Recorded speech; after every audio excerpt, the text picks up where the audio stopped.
to the True to Form podcast. I am your host, Audrey Neff, and I am very, very excited about today's episode. I have two amazing people with me today that who I crossed paths with probably a couple of years ago now.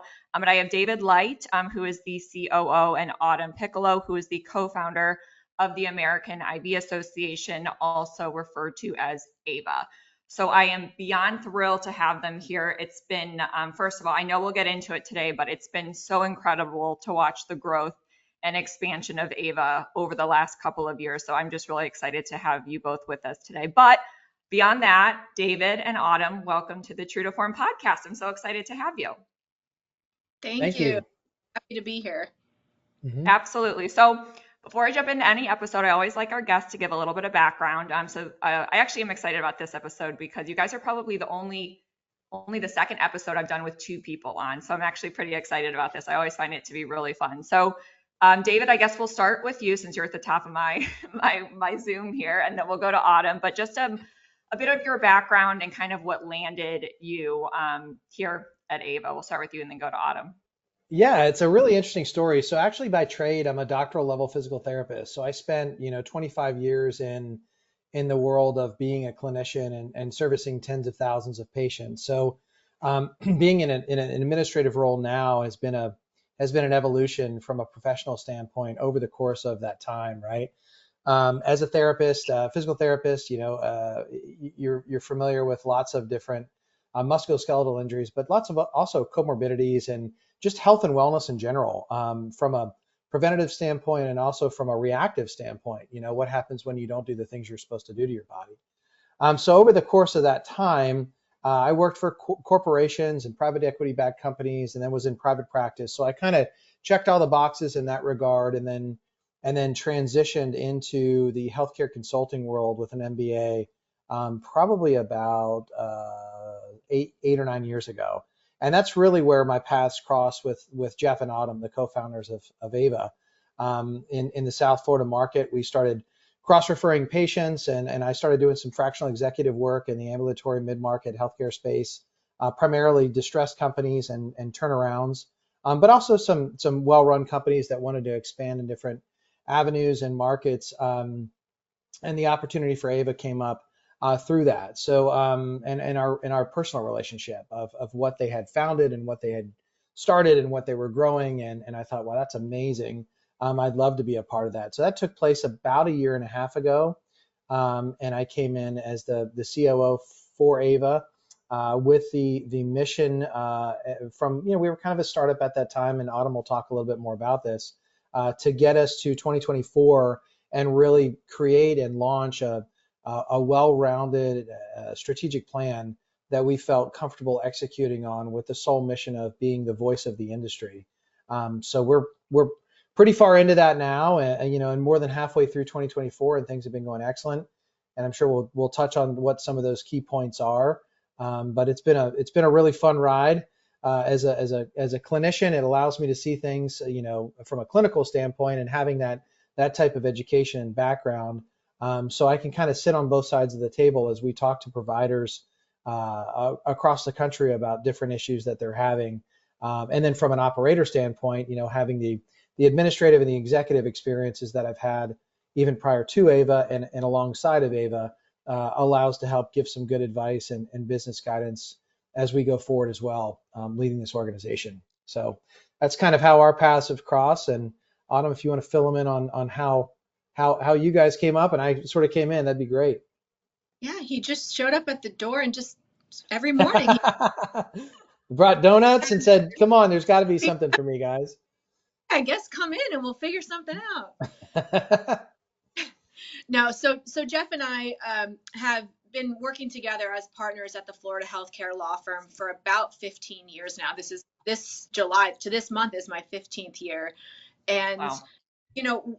The firm has always focused on a lot of service provision in traditional healthcare. We started with a core of being a transactional firm focused on physicians, medical practices. And as we grew and we added attorneys with, new expertise and novel expertise, we started to branch out. And I think at this point, 15 years later, there isn't a segment of healthcare that we haven't touched. Everything from pharmacy to DME to labs to assisted living facilities, anything in healthcare, that's kind of been our vantage point. And in the last 15 years, the interesting thing kind of happening side by side to healthcare is this concept of wellness and well care. And we saw that, even many years ago with the start of med spas, and people focused on aesthetics, but then focused on feeling good, because looking good is not going to matter if you're not feeling well. So it's been an interesting evolution of wellness. And Jeff and I noticed the explosive growth in the IV industry a couple years back. And I know that COVID really fueled that. And we kind of looked at each other and thought, these guys are going to need the same business resources, regulatory guidance, anything that anyone starting off in business is going to need. And right now, they're completely disaggregated. So the goal of AIVA, as David pointed out, and as we have all over our website and a lot of our marketing material, is to create one voice for an industry. Because anytime you have an industry that's emerging, they're vulnerable. When they don't have people to talk to, or resources, or a place to go to get their voice heard, they can have regulatory issues kind of coming down the pipe that they're not even aware of, and things that everyone has a good intention getting into this business, but it's hard, like any business. There's unique and nuanced issues that they have to be aware of, and we wanted to create an organization that supported the success of those members and the sustainability of the industry, so that it wasn't vulnerable to even some of the things that they might not have identified, that are traditional healthcare compliance regulations and that we're very familiar with, that in wellness, it doesn't necessarily seem like it's the same deal. So we're taking a lot of the background of having been in a very traditional, highly regulated area in healthcare, and applying a lot of those business insights, those principles, and that regulatory compliance sort of view, so that everyone has an opportunity to align with the organization and get where they want to go. Yeah, I love it. And to go back, I love how you put it was like the MO behind it was to create one voice for the industry. And we've all seen it, for us who have been in this industry. They're growing, all these fringe verticals, let's call it, are growing exponentially. And it's really exciting to see, but something that can really hinder growth and cause a lot of issues nationwide for practices is definitely the compliance and regulatory landscape of it as well. And when we look at the med spa space compared to the IV therapy space, even though we're seeing the coupling of the two now as well. But I think a lot of people, and I know this is, and I'll let you guys speak to this, but I think a lot of people from the outside looking in, they think IV therapy is like this super simple business concept. And they think it's okay, low barrier to entry, it's easy to do, you're just sticking a line in someone. And that's kind of like, from the outside looking in, they just think it's like the super easy business opportunity and things like that. So I want you guys to go and go into some of the gaps that AIVA solves for, because obviously it's not that way at all. It's not a simple business.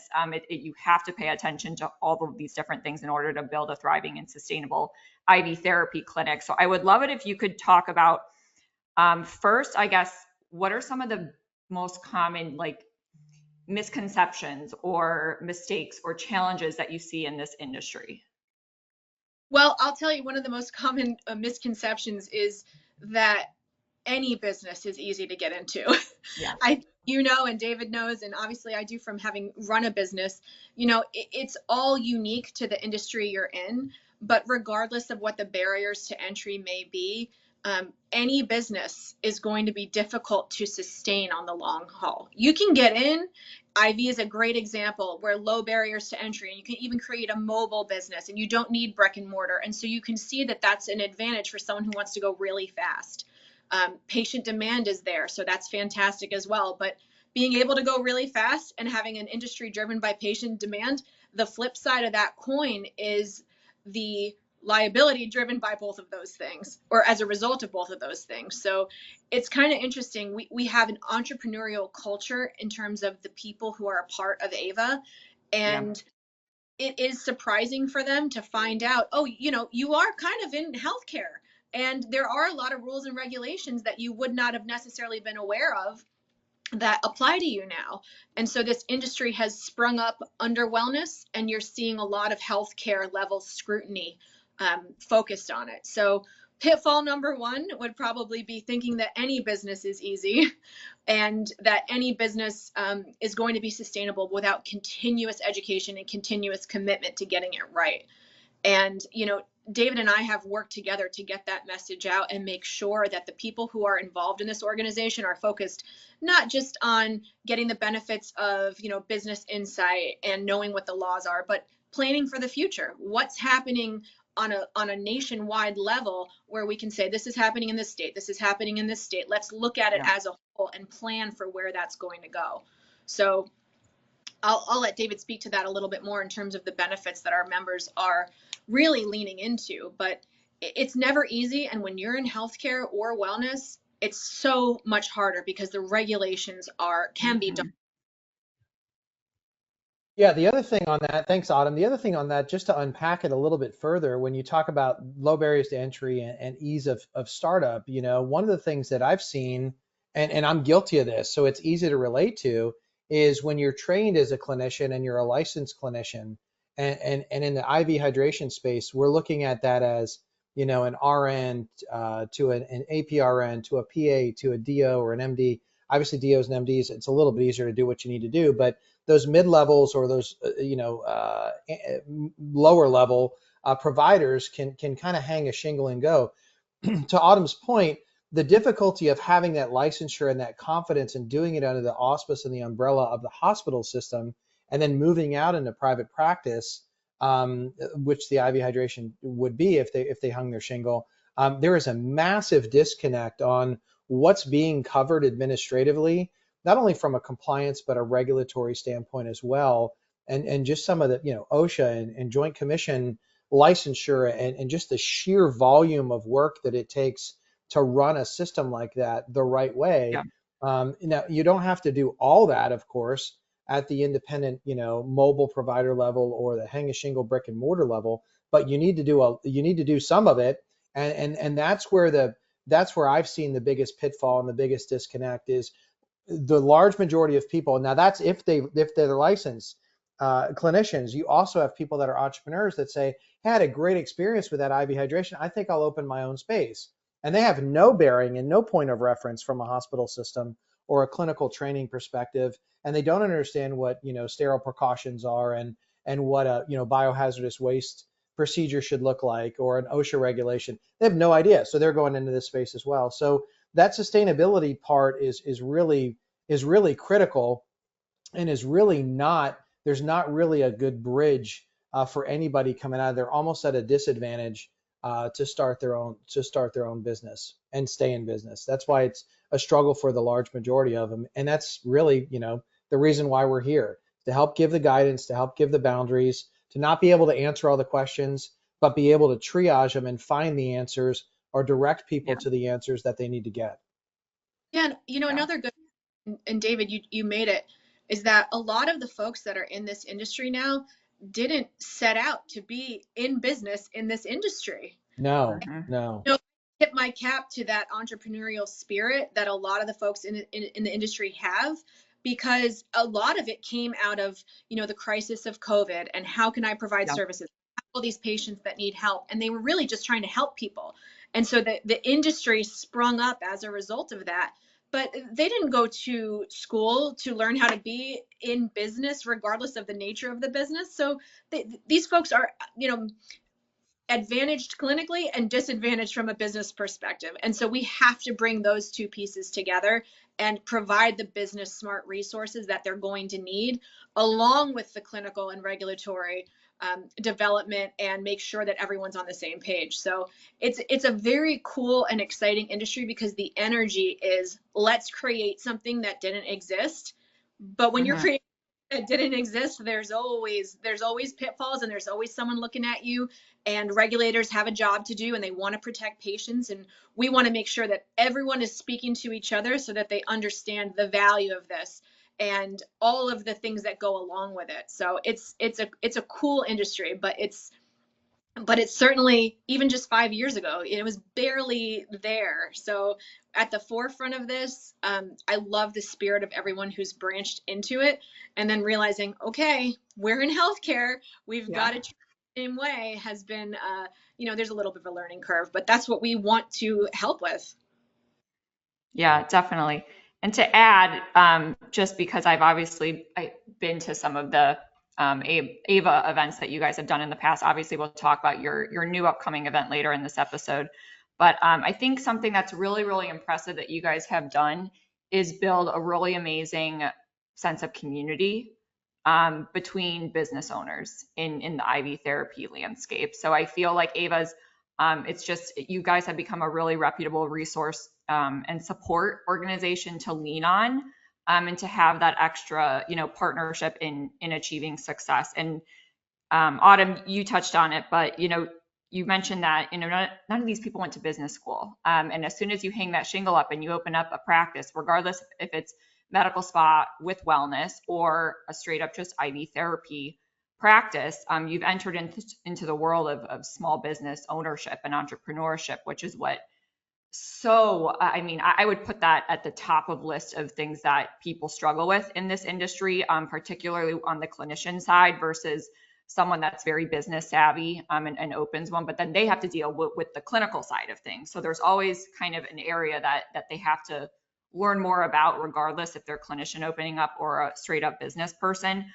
So on the topic of business resources, because you touched on it, so now I kind of want to go more into detail on that. Talk about some of the business resources that you provide IV therapy clinic owners and clinicians. Sure. Something that I want to go back to is the sense of community that these guys have.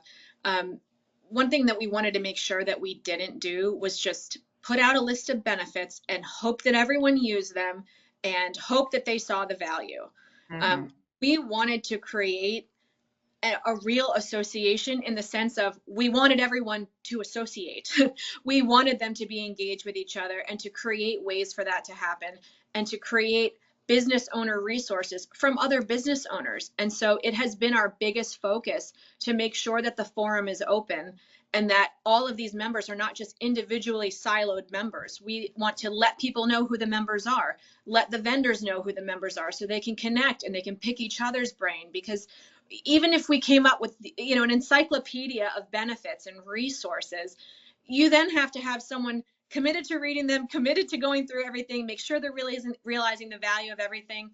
We can't possibly create the end all be all solution, but the community that's here is the end all be all solution, because you've got, to the point of two heads are better than one, you now have hundreds and hundreds of people, probably thousands of people, who are connected with each other, asking questions. How did you handle this? How did you handle that? And we're proud of that sense of community. And I look at that as the biggest member benefit that we have, is that no one's just paying their dues, going away and hoping something magically happens. They're showing up to our events. They're flying all over the country. They're tuning in on the webinars. They're contributing information and letting us know what's going on in their state. It truly is not just an association, it's associating. And that's the living, breathing part of this that I think is really unique and different from a lot of the medical society and association objectives of the past. Pay your dues, give it, and here's your benefits. And, good luck. We're really trying to foster a sense of engagement.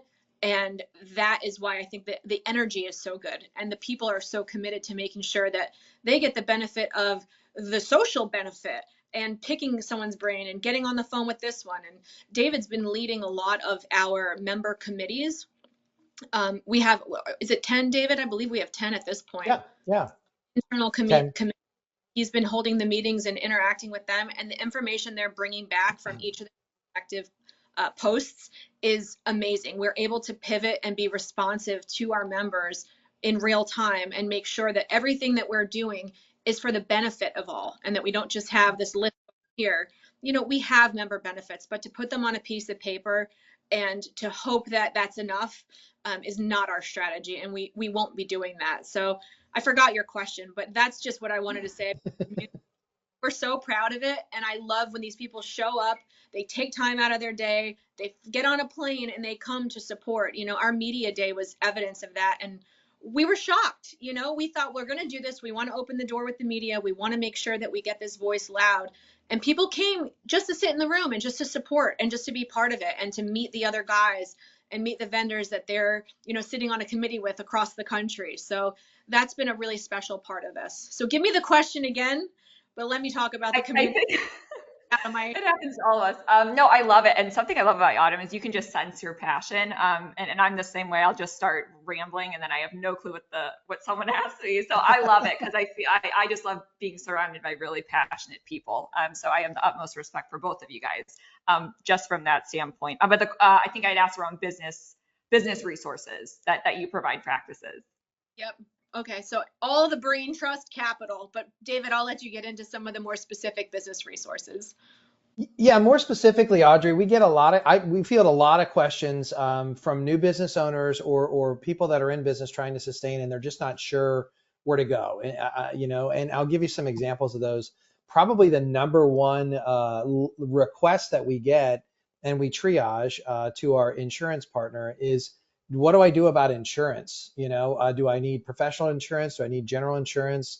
What's a policy look like? Again, when you're looking at that nurse that comes out of the hospital and never had to worry about that before because they were covered with umbrella policies and really under the auspice of the system, they have to think about that on their own. And that's very, very intimidating. There are a variety of variables that are out there. How are they going to practice? Where are they going to practice? What are they going to do in their practice? Are they going to offer any other services? And they need to speak to somebody that they can trust, or they're going to get taken to the cleaners. So, so opportunity number one from a business resource perspective is just vetted vendors that we have, that we trust, that think the same way we are, and are going to put members and or non-members. I mean, if people ask about insurance, we're going to refer them anyway through a contact us. They're vetted vendors.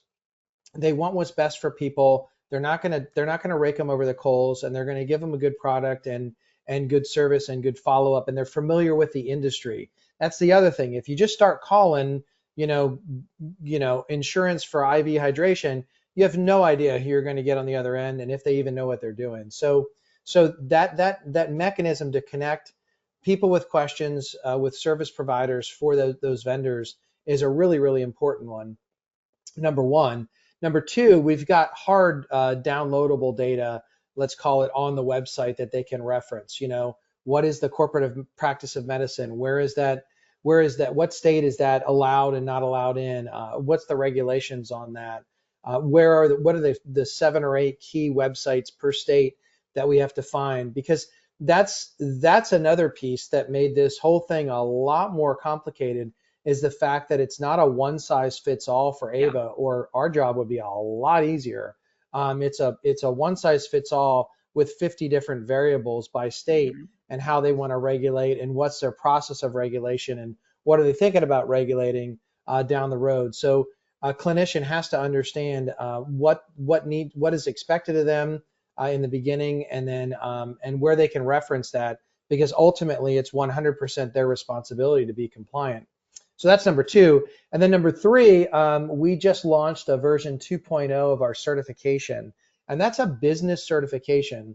And it's really designed for people that don't have that acumen, where they've been an administrator in healthcare and run larger hospital systems and understand what procedures and structures and processes need to be in place for compliance. That's basically a mini Joint Commission or a mini CARF audit. It's about 75 points through 9 different standards that we run the business through and grade them. And obviously we want everybody to pass, but they have to pass the minimum in order to get that. So that's a process that takes about a month, and businesses, AIVA member businesses, are encouraged to do that as well, because that does run through a lot more specifically what needs to be in your HR file. Are you doing your OIG compliance or not? What's a best practice for this? Do you have your biohazardous waste in place? If you're a brick and mortar, do you have a fire exit? You're just not going to know those things opening a shop, and you're thinking about logos and you're all excited, and maybe capital, and how do you get your ADP set up to get your people paid? Those types of things obviously take priority. This kind of gets you back to, okay, wait a second, you are delivering care. You are sticking a needle in somebody's body. This is pretty important. Here are some of the guidelines that you need to follow in order to know that you're above board. So there's a multitude of different benefits from a high level perspective, whether it's a nice introduction with a warm handoff to downloadable and hard material all the way to a certification. So there's a lot there. I was Yeah. just going, the certification really functions as an educational process. Oh yeah. That's a perfect example of don't let the journey distract you from the destination. Use that certification process to get to know all of the things that you know or don't know. And that alone, going on that journey, will bring you through where you need to be. So they're designed not just to be something that you fill out, and again, not just something that we hand out and hope for the best. It's designed to be a process that creates education, creates you adapting, creates some self-awareness, and creates, the opportunity to learn everything you need to learn. So even if you're just starting off, the certification makes sense from an educational standpoint. It will outline and lay out all of the things you need to be aware of. And that is not something that you have to, look 6, 10, 5 years down the road to achieve. Start off with it, because it's going to put you on the right foot from a business perspective, so that you're aware of all those business issues that you might not have otherwise been. So it reads like a guide. Yeah. And building on that, and thank you for going into the detail. I was actually taking a ton of notes, but just, and I'm sure that, and there's a million other things that are obviously, if we want to get more granular, but just hearing how you guys are going through this list of resources you have, I'm thinking to myself, if I was going to open up an IV therapy practice tomorrow, like I feel like finding all of these things would be close to impossible if you didn't have someone like AIVA to go to. Like this would be a lot of work and take a lot of time and cost a lot of money, going through different people, hiring different attorneys and all of these things. So I think it's just so amazing that it's kind of like this universal resource hub where you can literally get everything that you possibly need and all of the educational tools and things that you just need to know to run and operate a legally compliant and successful business. And going back to Autumn, you were talking about, we didn't want to just create this and, okay, you sign up, you pay us, and then it's here's everything, figure it out. Instead, because you can't hope is not a strategy. And I use that terminology a lot, but it's so true. And you guys obviously didn't want to, have it be that way. And then something else I was thinking of is on the topic of just community and collaboration. We've all heard the saying probably that competition happens at the bottom and collaboration happens at the top. And so that's kind of how that's just what I was thinking while you guys were going through everything. So there's a million things I want to go into, but I think one thing I want to touch on, because Autumn, you brought it up, was recently you guys had an incredibly successful media day. So talk a little bit about what that was, an overview, and just because I know you mentioned it, for some of our listeners are probably like, I don't know what that is. So I think it'd be cool if we could go into that really briefly. Sure. So when we were looking last fall at what the next year was going to look like, we developed a strategic plan, and we had 6, overall tenets that were going to be part of that plan. One of them was to really feed the community that we had. And we don't consider just the membership the community. The community includes regulators and the people that are monitoring the industry. So we wanted to make sure that we created a bridge between the members and between what was going on in the industry and the people who are in the media, who are reporting on it, and the regulators who are looking to the media to understand what's important and what's happening in the industry. So the media day was designed to open the doors. It had not been done before. Certainly there are plenty of active and involved people in this industry that have had interactions with the media. We wanted to align those interactions and that voice under AIVA so that we could open those doors and communicate with people. We were so excited to do that as part of the strategic plan. And as you know, the response was fantastic. David had lined up an agenda of speakers that came from the committees and from our leadership advisory board and all of the people internally.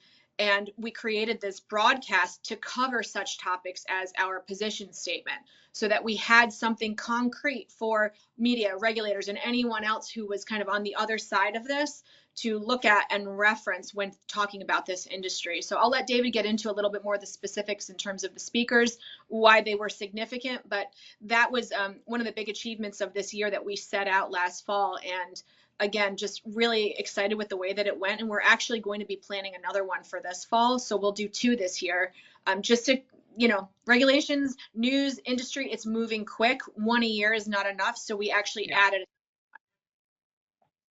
Yeah, and thanks, Autumn. And what we did with that 3-hour broadcast was we broke it up a little bit, in basically 3 sections, and they're all available on our website and on our YouTube, obviously for free. We didn't charge anybody anything for any of this information. And like Autumn said, this was designed specifically to run as a professional webinar from an educational perspective at the level to start for somebody that's not familiar with the industry. So we wanted to be broad-based, broad-based and at a high level. And we did that through a sort of a state of the industry update, a landscape and regulatory update. Jeff Cohen and Felicia Janovich from Live Hydration out in Omaha did sort of a back and forth. She's an operator, a franchisor of about 70 locations. Kind of what are the issues you're facing and how does that involve the clinical delivery with IV hydration? And then we touched on some clinical pieces with Dr. Barnish, who's the head of I think it's scientific and genetic research with a global company called Revive. And we basically capped it off with, the unveiling of our scientific advisory board created a position statement for the industry. So Dr. Chris Seitz and Dr. Johnny Parvani, Chris Seitz with Guardian MD, and Johnny Parvani is the CMO of Revive, walked through that position statement together. And I think we got some really good feedback from it, but we invited thousands of media personnel, regulators, and members of the the Board of Pharmacy, Board of Nursing, and Board of Medicine, and departments of health across some of the larger states across the country. So it went really, really well. And like Autumn said, we've got another one planned October 18th. I believe it's Friday, October 18th. We're gonna do a little later in the day to accommodate for the West Coast. But it's gonna be a phenomenal agenda again. And we hope to get 2 or 3 times as many people this time. Yeah, that's so cool to hear. And I mean, all the congratulations in the world to you guys. I love how, you didn't realize how successful and how much it would blow up, and it did. So I think it's so cool. And I obviously know you guys will have even more success. You'll 10x the event here next time. So something that was mentioned I want to go into next. So I think it was Autumn, you mentioned a leadership advisory board, and looking at your guys' website now, you guys obviously have founding members and a scientific advisory board. So I think it'd be cool to go through or go into your advisory board. Like, how are these people cultivated? What's the purpose of it? And just kind of go a little bit into that. Yeah, so the purpose of all of the people who are involved is to tell us what we don't know. As I said, Jeff and I identified this need. We had seen a need that was similar in other emerging industries, such as addiction treatment many years ago. And we'd seen how they failed to collaborate and received the result of that, which was increased regulation and less understanding. And when we saw that need and created this, we didn't know if anyone would want it. Just because we saw the need, it wasn't quite enough. We didn't know if the industry would buy into it. And when we collaborated with Sam Tejada, Ben Crosby, Sarah Lomas, the people on our leadership advisory board, it was to say, hey guys, what does everyone want? What will they buy into? What's important to everyone? Again, just kind of identifying that need is not enough. We need voices, and to make sure that people are involved that can advise us. And David has been primarily responsible for working with development of the membership of the committees, not just the membership committee, but all of the members of each committee, to make sure that they're reporting into us, they're reporting to the leadership advisory board. We are getting crucial information that, you know, as we're not active IV therapy clinicians, and we're not certainly active in that business aside from AIVA. So we need like boots on the ground perspective and ear to the street, people reporting into us what's going on. So they're in the business, they're in the industry, and they're telling us everything that we don't know. And we rely heavily. I think it was a Steve Jobs quote. We hire smart people to tell us what to do, not to tell what to do. And that's exactly what the function of that is. I mean, I love having people who are in the business, who have the background and who understand the challenges from a boots on the ground level. And I'll let David get into the specifics of some of the other folks, but that is the function, is for us to be guided and led about what really is happening and what really needs to happen. Yeah, and the inner workings of what that translated into was we began with the Leadership Advisory Board, and then we built out two groups of supporters, let's call them our inner circle. So we've got key vendors and founding members. And both of those groups are capped with a number. And we personally needed to know, or needed to have a pretty formal interview process with all of them before allowing them to join and contribute to the organization, meaning they've got to have the right mindset. You know, what we're not doing is looking for 17 compounding pharmacies to come in and basically pay some money and not do anything. We wanted people to leave their egos at the door. There's no competitiveness between these groups. We all want to work together. There's plenty of business for everybody. And then the way we're going to do that, once you're sort of joined in one of those two categories, is we put together 10 committees that they have to be someone from their organization or someone's has to be assigned to one of those committees. And then we meet on a monthly basis. So it's a couple hour a month, 3 hour to 5 hour a month commitment for any of those people that are representative of those companies. We have a big all hands call, and then the individual committee meetings throughout the month, which really produce the sort of inner workings and the tactical action plan of AIVA specifically for those committees. So there's not a shortage of calls, you know, from my perspective, because we're doing all these different individual meetings with all these people that are contributing to AIVA's mission, and they're doing it on their own time. So it's pretty awesome. It's pretty exciting, and that was the piece that really fit the puzzle to give us the turbocharge that we needed, kind of getting into 2024 and moving in the right ways, because that gave us a lot more street credit. It gave us a lot of real-time information and actionable data, and that in turn then allows us to be the voice, and the membership has followed. Yeah, we don't want the voice to be me and David. What's that? We don't want the voice to be just David and I. No. We want the voices to be the voice of the actual people in this industry. Right. I want to broadcast their voice. Yeah, for real. Yeah. I love it. And it just really showcases and exhibits your guys' true commitment to the advancement growth of the IV therapy landscape. Absolutely. So I think it's amazing. And I love what you said, Autumn. Tell us what we don't know.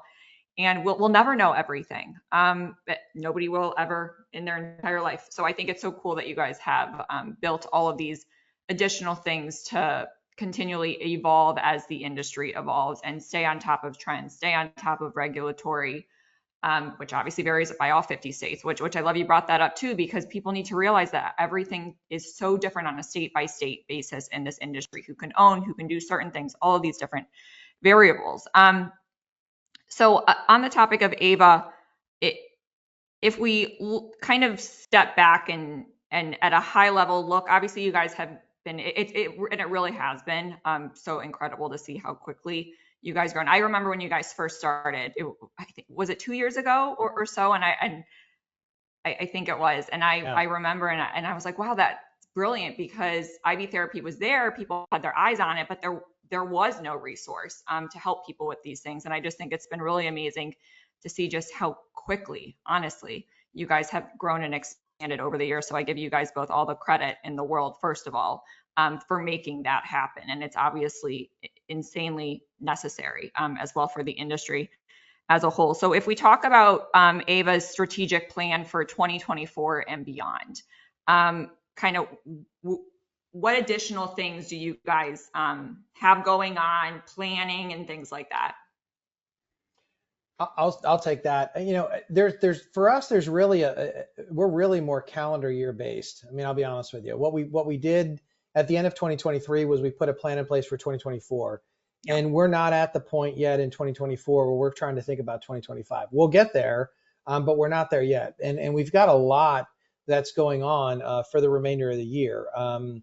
You know, so right now it's really a mixed bag of a lot of different public relations opportunities on behalf of the organization, whether that's print media, whether that's digital media, whether that's television spots, and that's our scientific advisory board is being recruited to do those on a very regular basis. So that's number one, you know, for the remainder of the year, is it took us a while to get to that point, which is halfway through, and now we've kicked that in gear. The second thing is really becoming a very, very, very strong on the offensive voice, you know, going first here to reach out and really spread the word that we're maybe not the industry experts, but we're the voice of the industry experts. And we kind of talked about that earlier, that, hey, we want to triage all those questions and we want to be a magnet.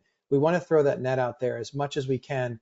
We don't want bad articles to be written because the journalists didn't have anybody that they could go to for a legitimate source and reference that's familiar with what they were trying to write about. And that's not their fault. Now, Right. it is their fault if we're here and we're doing everything we can and they don't call, but we're here and we're extending that olive branch to say, hey, come to us first. So we're doing a lot in that regard too on our own accord through social media and through email campaigns. And even another one is over the course of the next couple months, we're doing a very specific industry survey that's to members and non-members alike, but across the board, we'd like to have a tremendous turnout to get real-time data on the IV hydration industry from participants, blinded, of course, that we can aggregate and put together and present at our annual conference in Boston, September 8th and 9th, the Vibe conference. So we've got a lot of different initiatives that are going on over the next couple of months, which gets us kind of to Vibe, the conference of AIVA in Boston I just mentioned, and then we've got another media day in October. So I mean, so that's a quick 4 months kind of from today, but that's really what gets us up to, sorry, 3 months from today, but that gets us up to, you know, mid to late October, and right around that time in the early fourth quarter, it's time to start thinking about then, okay, this landscape's moving really, really quick. What do we want 2025 to look like? And we'll work on Yeah. our strategic plan then. Yeah. And let's go into the Vibe conference now, because obviously you guys used to host more intimate kind of regional, smaller events, and now you guys are actually launching like an annual giant conference. And it's coming up here early September in Boston, like you said. So let's go into that. Talk about the event, who's going to be there, what type of education is going to be provided, and then how people can register and attend. Yeah, so I think the best way to start and really frame this conference up is it's definitely a smaller national platform boutique conference, very much targeted to business owners. And those business owners could be entrepreneurs, or they could be franchisees, or they could be franchisors, right? I mean, regardless of where they fit in that continuum, we wanted to have something and some things on the agenda for them at the conference. So basically for 2 days, the beginning, you obviously have your exhibitors, and that's going great. I mean, that's almost sold out at this point in time, which is Wow. really, really amazing. And then you have we'll have a large sort of town hall, all hands, main stage presentations that are applicable to everybody. But what I really like that we did with the evolution of this schedule is, in the afternoon, we have both days, we have 3 breakout sessions going on. One's more designed for the early entrepreneur or the early business owner. Let's call it the one location or maybe one mobile opportunity that have been in business maybe for 1 to 3 years. The second is the more experienced one, and that's the person or persons that are involved in an organization that's looking at maybe doing some mergers and acquisitions. They need some higher level P&L analysis. They want to hear from private equity, so we have a representative, speaking to them from that about what they're looking for as far as valuations and multiples and what needs to be in place. And then if that's not your thing from a business perspective, the third track is clinical only, because usually organizations are going to have one representative of each. Maybe it's a husband and wife or a partnership. Somebody's more on the business side, somebody's more on the clinical side. So the afternoons we've got broken out like that to really address people's desire to learn at different levels, and gain. I think the main thing that I said from my perspective is we need to ensure that anybody that attends leaves with a lot more information and is smarter than when they got there, or we failed. Yeah. So we've tried to put a considerable amount in there in that educational content in a very professional setting, that's not driven only to sales and grow your business and hey, make money. And it's not that at all. There's sales components in there, but it's very much more structured at a higher level to give updates in regulation. The Economics and Finance Committee is going to talk about the survey results. There's a lot of things that are going on that are applicable to everybody across the country, and then you can dive in specifically as to where you really want to hone in some professional development. Yeah, and you just first of all, and I'm pumped for the conference.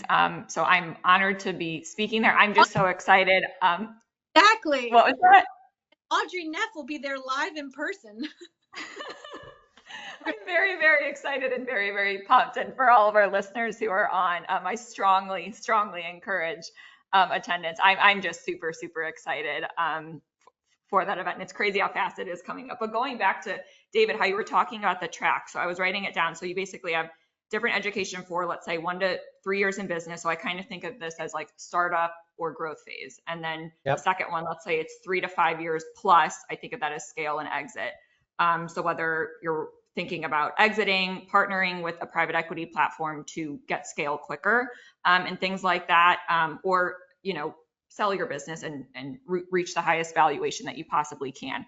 And then you have a clinical track. And I'm thinking to myself, why do not more conferences build their agendas like this? I feel like in the industry, it's kind of, there's a clinical track and a business track, but it's generic. Like it's just, It's not specific to how long have you been in business? Because obviously there are different conversations and different education and tools that are needed when you are in that specific phase of business. So just thinking about that as I was writing that down, I'm like, why don't more medical conferences structure their agendas like that? So I think that's brilliant. First of all, obviously that allows people from all different levels to leave with what they need to leave with. So first of all, I think it's really cool how you guys have organized that program. I think that's fascinating. That's maybe some other conferences should learn from AIVA on that aspect. So going back to, because obviously we're winding down here, and looking at the clock, I'm like, goodness, it's almost been an hour, which is crazy. You guys are very easy to talk to. As we wind down here, going back to just maybe like pearls or pieces of advice that you guys have to anyone thinking about entering the industry or adding IV therapy onto an existing practice. I'll let both of you answer this. If you have any last piece of advice, whether it's a couple things or one, just something that you want someone to take away in terms of just a piece of advice or a pearl you have for them. Sure. Join AIVA. That's a good one. It's simple. 2 words. Amen. Yeah. That's the advice. AIVA is representative of the advice that I would give to anyone, which is talk to as many people as you can, get as many resources as you can. And even if, a certification isn't your goal, the process of going towards that will make you better. Even if you attend our Vibe conference in the fall and you're not looking at a high multiple or a valuation to sell to private equity, the knowledge about what it takes to get there will make you better. So the advice is seek out resources that will make you better. And we are trying to put as many of those together as we can. Another testament to kind of the speed of this is the interest and energy of this community. So having a couple of more in-person events in the fall is very exciting to me. I'm curious to see how the turnout will be because the folks that we know and the people that have been involved are really committed to something simple that I think is overlooked in business, which is just show up, just get in the room, be with people who want to help you, be with people who've been where you want to go, ask those questions and stay engaged and stay associating. So if we can continue to create opportunities for folks to do that, that is my advice. Talk to as many people as you can about the thing you're interested in and just get the information so that you can apply it to whatever aspect of your path it applies to. I love that. David, what about you?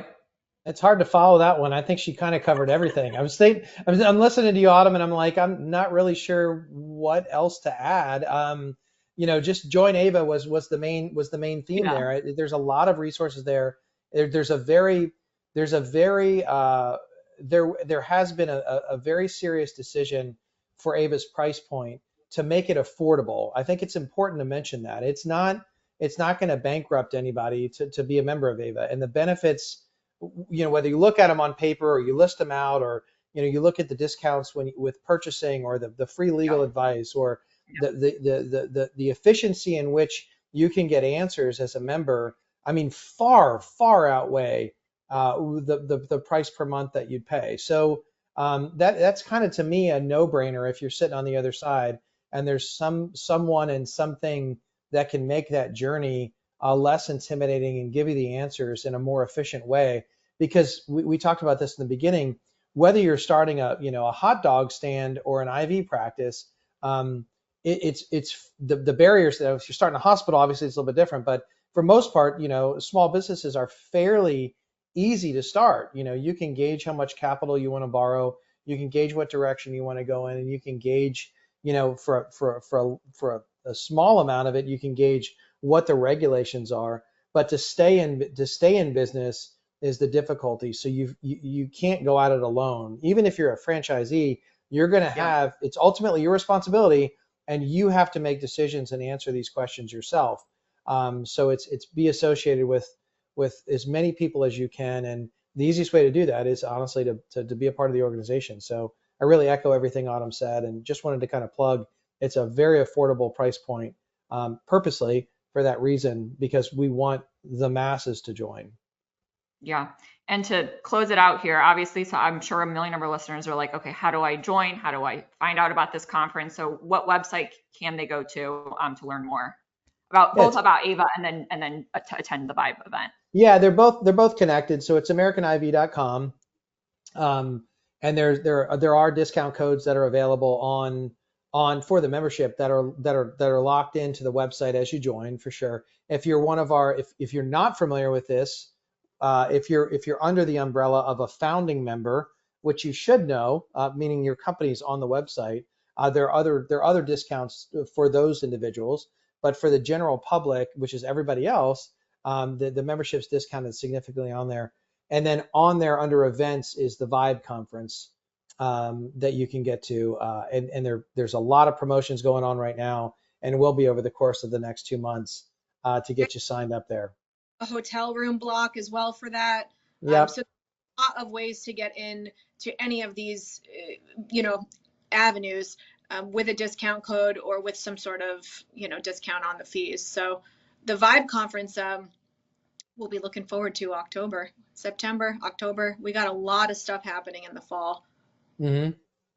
I love it. And so hopefully for all of our listeners tuning in, myself, David, Autumn, we all hope to see you at the VIBE event, at the VIBE conference coming up in Boston in early September. Other than that, thank you both immensely for your time. I know how crazy busy we all are. I mean, before we hopped on this episode, we were all talking about what an insanely busy Friday us three of us all have. So I appreciate your guys' time so much. And I look forward to seeing you guys soon. And I'm just very grateful for the partnership that we have with you guys.